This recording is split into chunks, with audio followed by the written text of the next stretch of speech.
Boa tarde, eu sou o Victor da Opus Pack. Você provavelmente esteja estudando a aquisição de um sistema Opus de unitarização de doses, e isso devido a alguns comentários recebidos de alguns dos 65 hospitais que já estão utilizando no Brasil.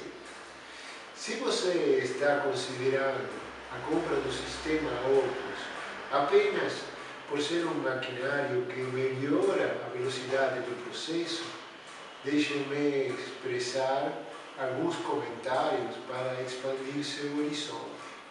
Nós temos trabalhado e muito nos últimos anos para melhorar o sistema de segurança do paciente, e fazemos isso através de uma melhora na comunicação. Provavelmente você esteja utilizando hoje um sistema onde cola etiquetas semelhantes a este em saquinhos de baixo valor, e com isso cria a unitarização. Estas etiquetas estão utilizando letras de tamanho 5 ou 6, enquanto a ISMP e a Joint Commission recomendam fortemente usar letra em tamanho 12, do tipo Arial e em negrito, para a droga básica e a forma de apresentação. Além disso, nós temos criado um sistema que induz a leitura do texto, como este.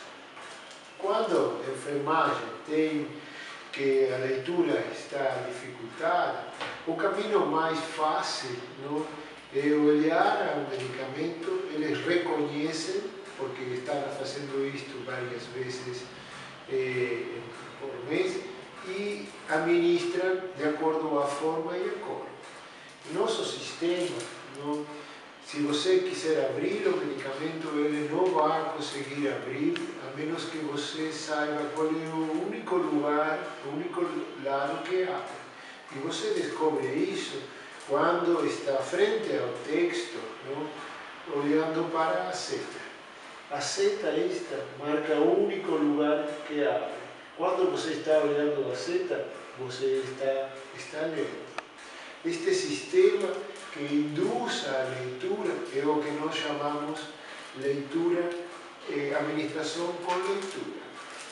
Então, além desses elementos básicos que nós colocamos, estamos colocando avisos de boas práticas, por exemplo, lave os instrumentos de infusão com soluções neutras, a forma de administração com texto e desenho.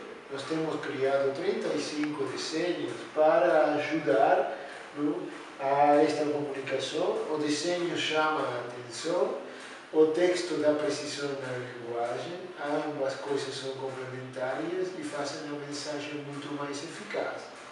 E além disso, temos também alertas. Alerta, por exemplo, para certos medicamentos, medicamento precipitador, medicamento interativo e assim por diante. Então, isso se junta aos sistemas de cores que colocamos em nossos materiais, para ajudar a diferenciar o que hoje a farmacêutica recebe da indústria com as mesmas cores, sendo medicamentos muito diferentes. Tudo isto que nós entregamos, máquinas, materiais, dois software e um sistema de informação e arquivos, isso é parte do sistema Opus. Tudo isto é o que nós chamamos um novo patamar de segurança, muito diferente do estágio anterior da tecnologia. Muito obrigado.